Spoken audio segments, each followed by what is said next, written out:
तो जय हिंद और स्वतंत्रता अमर रहे ये केवल नारे नहीं हैं। देश के युवा, बस्तर के युवा इस बात को जानते हैं और जीते, और इसीलिए उन्होंने तिरंगा लहराकर ये जता दिया, वो भी उस स्मारक पर जिसको नक्सली पूजते हैं।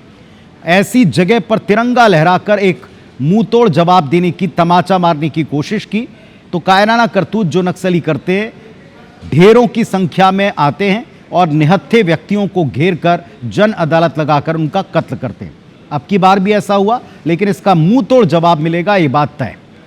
इधर रायपुर में आदिम जाति और जनजाति विकास विभाग के अधिकारियों की लापरवाही का एक नमूना सामने आ गया। कौशल्या विहार डूंडा में एक सरकारी बिल्डिंग खंडहर में तब्दील हो रही, लाखों रुपए के सामान चोरी चले गए हैं। स्टाफ बिल्डिंग और हॉस्टल बिल्डिंग बनाई जा रही है, लेकिन 1,74,00,000 की लागत से बनने वाली इस बिल्डिंग में फिलहाल मवेशियों का डेरा है। अनैतिक काम, इसके कई सबूत दिख जाएंगे, आप पहुंचकर देख लीजिए। हमारे सहयोगी भी पहुंचे और दिखा रहे हैं आपको क्या हाल है करोड़ों के निवेश के बाद प्लानिंग के साथ बने भवनों का। आदिवासी विकास विभाग के अधिकारियों का कारनामा हमने आपको दिखाया। देखिए मेरे पीछे ये काफ़ी सुंदर बिल्डिंग है। इसी बिल्डिंग के पीछे में जो दूसरी बिल्डिंग है पुरानी, जो खस्ता हाल हो गई है, कंडम हो गई है, करोड़ों रुपए से तैयार की गई है। दूसरी तस्वीर हम आपको दिखा रहे हैं, ये देखिए, ये भी हॉस्टल का ही एक पार्ट है। लगभग 2 करोड़ का जो प्रोजेक्ट था उससे ये बिल्डिंग उसमें शामिल थी। अभी आप दूर से देखिए, किसी भूथा खंडर की तरह दिख रही है।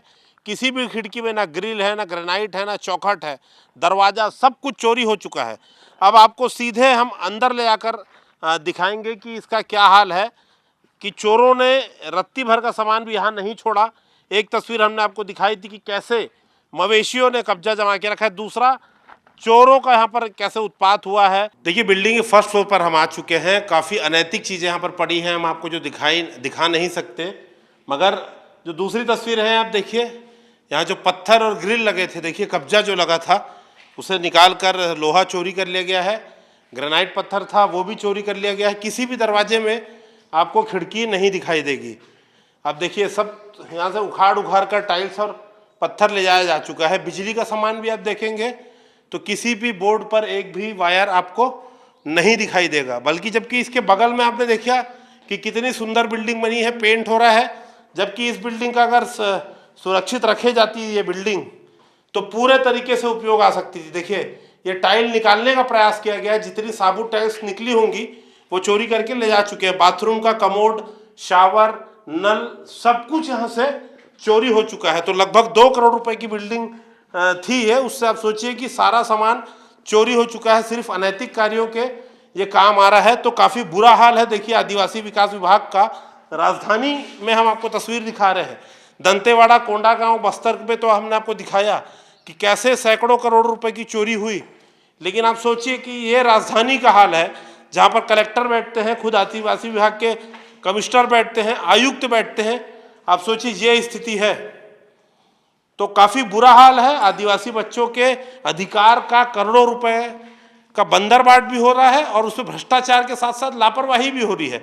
आखिर कौन है इसका जिम्मेदार? करोड़ों रुपए की जो चोरी हुई, आखिर किससे होगी वसूली? जिम्मेदारों से हम सवाल पूछेंगे।